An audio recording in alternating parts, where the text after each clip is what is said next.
देखिए चैप्टर चल रहा है प्रत्यास्थता, और प्रत्यास्थता में आप पीछे बहुत कुछ पढ़ चुके हैं। तो हमारे यहाँ पे दो टॉपिक रह जाते हैं, एक रह जाता है संपीड़ितता, एक रह जाता है भंजक प्रतिबल, कंप्रेसिबिलिटी एंड ब्रेकिंग स्ट्रेस।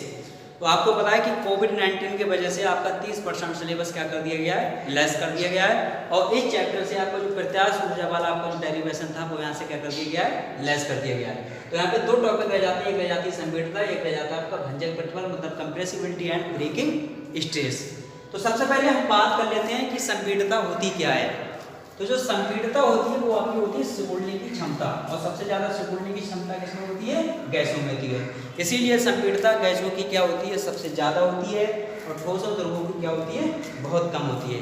अब परिभाषा क्या लिखेंगे, सबसे पहले आपने आयतन प्रत्यास्थता गुणांक पढ़ा होगा, ठीक है। तो संपीड़ितता जो होती है आयतन प्रत्यास्थता गुणांक की क्या होती है, व्युत्क्रम होती है, मतलब रेसिप्रोकल होती है, उल्टी, ठीक है।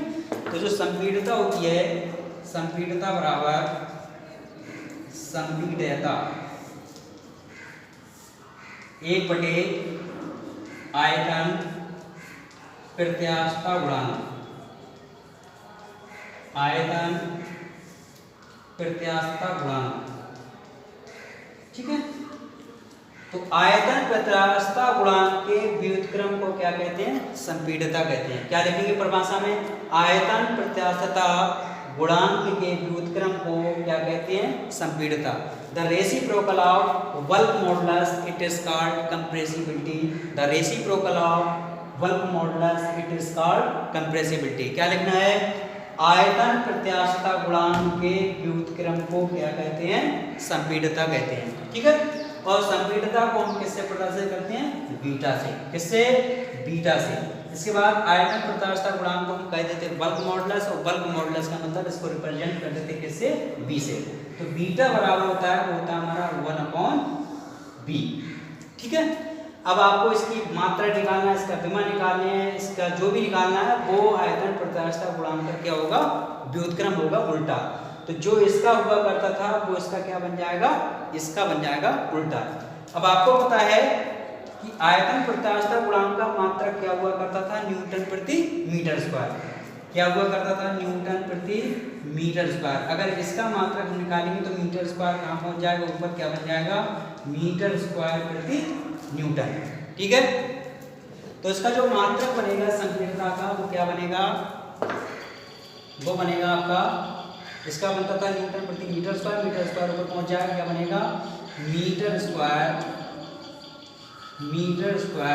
प्रति न्यूटन, ठीक है। इसके बाद इसकी जो विमा बनेगी वो विमा क्या बनेगी, डायमेंशन। विमा इसकी क्या हुआ करती थी, इसकी हुआ करती थी n(l-1) t⁻², ठीक है। अगर हम इसकी विमा अगर निकालनी है तो ये तो रहेगा इसके नीचे, अगर इसको सबको ऊपर उठाएंगे तो जो प्लस के है वो काय हो जाएंगे माइनस के, जो माइनस के वो क्या हो जाएंगे प्लस के। जब इसको जस्ट ऊपर उठाएंगे क्या बनेगा, n की घात रह जाएगी -1, और l तो माइनस का ऊपर जाएगा किसका हो जाएगा, प्लस का। t भी -2 है, ऊपर जाएगी काय हो जाएगी, प्लस की 2। तो ये तो हो गया इसका मात्रक, और ये क्या हो गई, विमा। अगर बात आती है कि कंप्रेसिबिलिटी सबसे ज़्यादा किसमें होती है, तो आप लिखेंगे किसमें होती है, गैसों में। तो सबसे ज़्यादा जो संपीड़ितता होती है वो किसकी होती है, गैसों की, और सबसे ज़्यादा जो कम होती है वो किसकी होती है, ठोसों व द्रवों की, ठोसों व द्रवों की कम, ठीक है। इतनी चीज क्लियर। संपीड़ितता क्या होती है, आयतन प्रत्यास्थता गुणांक के व्युत्क्रम को क्या कहते हैं, संपीड़ितता कहते हैं। संपीड़ितता को किससे प्रदर्शित करते हैं, बीटा से।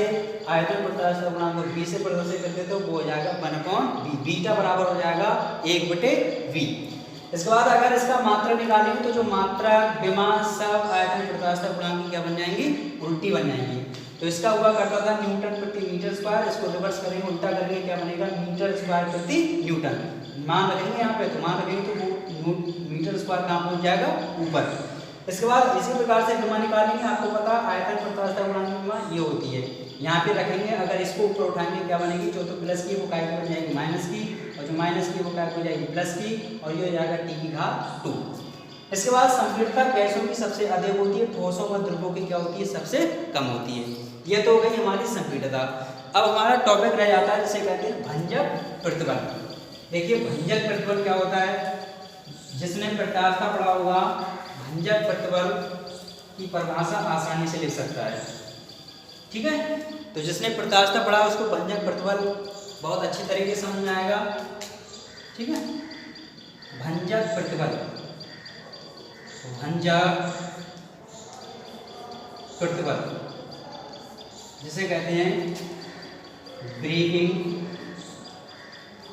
Stress, breaking stress. प्रतिबल की परिभाषा आप पढ़ चुके हैं, जैसे प्रतिबल की होती वैसे आपको क्या करना है, भंजक प्रतिबल लिखिए बशर्त। सबसे पहले आपको इससे पहले क्या पढ़ना है, भंजक बल पढ़ना है। क्या पढ़ना है, भंजक बल।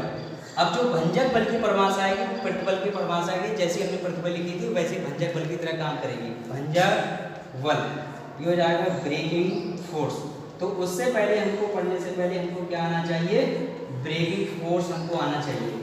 ठीक है, भंजक बल। और भंजक बल क्या होता है, आपने देखा होगा प्रत्यास्थता में क्या पढ़ा था, एक मेरे पास रबड़ की डोरी हुआ करती थी, दोनों सिरों को पकड़कर एक ही सांस से जब पकड़ को खींचते थे तो क्या होती चली जाती थी, पतली होती चली जाती और उसकी लंबाई क्या होती जाती थी, बढ़ती जाती। तो बात कर रहे हैं भंजक बल। यदि विरूपक बल का मान प्रत्यास्थता की सीमा से बाहर हो जाए, मतलब उसको खींचते चले जा रहे हैं बिल्कुल। अब जब विरूपक बल का मान प्रत्यास्थता की सीमा से बाहर हो जाता है तो डोरी की जो लंबाई में वृद्धि थी वो सदैव के लिए हो जाती है। यदि विरूपक बल का मान अगर और अधिक कर दें, मतलब थोड़ा सा मान और बढ़ा दें, यदि विरूपक बल का मान और अधिक कर दें तो एक ऐसी स्थिति उत्पन्न हो जाती है कि विरूपक बल का मान एक निश्चित सीमा से क्या हो जाता है, बाहर हो जाता है और अंत में डोरी क्या हो जाती है, टूट जाती है। तो विरूपक बल की उस सीमा को जिस पर डोरी क्या हो जाती है, टूट जाती है, तो उसे हम क्या बोलते हैं, भंजक बल बोलते हैं। क्या बोलते हैं, भंजक बल। किसे, विरूपक बल की उस सीमा को जिस पर डोरी टूट जाती है खींचते खींचते, तो उसे कहते हैं भंजक बल। फिर से देखिए, जब विरूपक बल का मान प्रत्यास्थता की सीमा से क्या हो जाता है, बाहर हो जाता है, तो डोरी की लंबाई में वृद्धि सदैव के लिए हो जाती है। अगर यदि विरूपक बल का मान अगर और अधिक कर दें तो एक ऐसी स्थिति उत्पन्न हो जाती है कि विरूपक बल का मान एक निश्चित सीमा से क्या हो जाता है, बाहर हो जाता है और अंत में डोरी क्या हो जाती है, टूट जाती है। तो विरूपक बल की उस सीमा को जिस पर रबर की डोरी क्या हो जाती है, टूट जाती है, उसे क्या कहते हैं, भंजक बल बोलते हैं। ठीक, इतनी चीज समझ में आई। अब इसके बाद बात करते हैं भंजक प्रतिबल। तो भंजक बल आप पढ़ चुके हैं। भंजक प्रतिबल क्या होता है, प्रतिबल का फार्मूला आपने पढ़ा है, प्रतिबल बराबर क्या होता है हमारा, F/A। अब यहाँ पे जो फोर्स काम कर रहे हैं वो आपका कौन सा फोर्स है, यहाँ पर भंजक बल। कौन सा है, भंजक बल। ठीक है, और प्रतिबल कौन सा है आपका, भंजक प्रतिबल, भंजक प्रतिबल। ठीक है, अब यदि भंजक प्रतिबल, कहने का मतलब अगर A का मान यहाँ पर कितना ले लें, 1 ले लें। अगर A का मान यहाँ पर कितना ले रहे हैं, 1 ले रहे हैं, तो यहाँ पर कितना हो जाएगा, F बराबर हो जाएगा आपका, प्रतिबल बराबर हो जाएगा आपका भंजक बल। क्या हो जाएगा, भंजक बल।